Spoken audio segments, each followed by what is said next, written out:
Narito na ang PTV Balita ngayon. Isa ng ganap na tropical storm ang sama ng panahon na binabantayan ng Pag-asa sa silangang bahagi ng Mindanao. Huling namataan ng tropical storm Dante sa layong 625 kilometro sa silangan ng Davao City. Napanatili nito ang lakas ng hangin na umaabot sa 65 kilometro kada oras at pagbugsong umaabot sa 80 kilometro kada oras.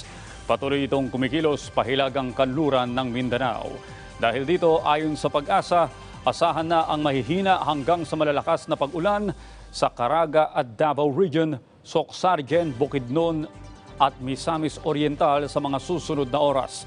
Patuloy na pinag-iingat ang mga residente mula sa mga apektadong lugar. Samantala, ikinalugod ng National Economic Development Authority o NEDA ang pagpapalawig sa mga sektor na kasama sa A4 priority list.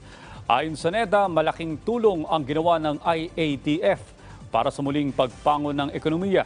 Sa taya ng NEDA, nasa higit 35.5 milyon ang inaasahang mababakunahan sa expanded A4 list. Dagdag pa ni Socio-Economic Planning Secretary Carl Kendrick Chua, mataas ang demand ng bakuna sa economic sector.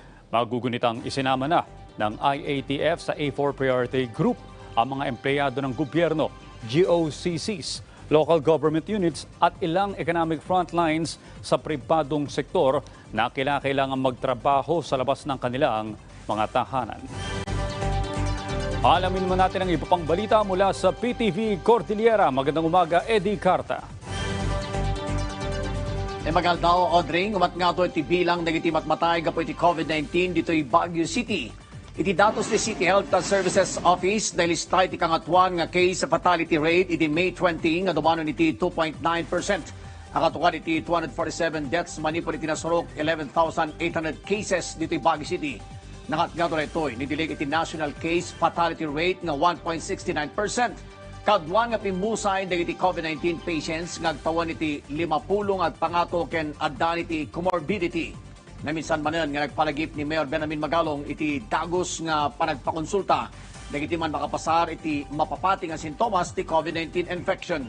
Inyunay-unay pa iti daso nga mayor akasapulan tinasapa nga detection ken medical intervention tapno malapdan iti nakaro nga sintomas ti COVID-19 ken posible nga ipupusay.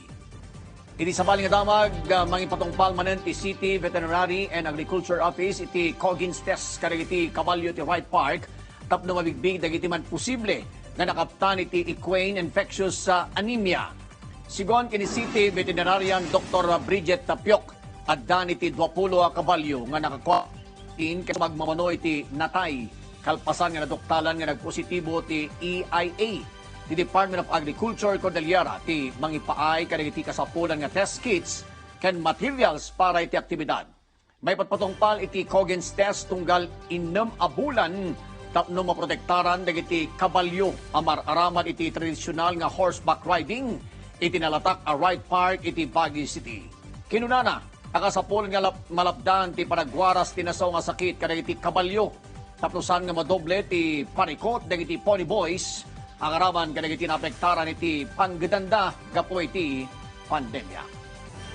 Kita pailan dagiti ko dyan nga damag manipod ito PTV Cordillera siya ni Eddie Carta. Balik sa iyo kasamang Audrey.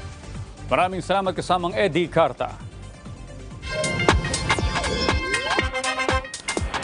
Narito ng resulta ng Lotto Draw kagabi. Para sa Ultra Lotto 658 Draw, ang winning number combination ay 19, 22, 28, 27, 3 at 45.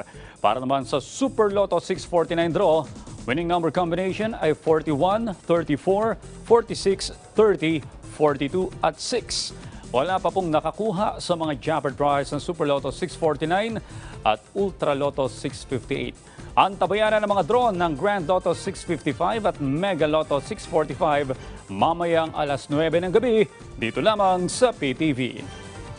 At yan ang mga balita sa oras na ito. Para sa iba pang update, i-follow at ilay kami sa Facebook at Twitter sa PTVPH. Ako po si Audrey Goriseta. Magandang umaga.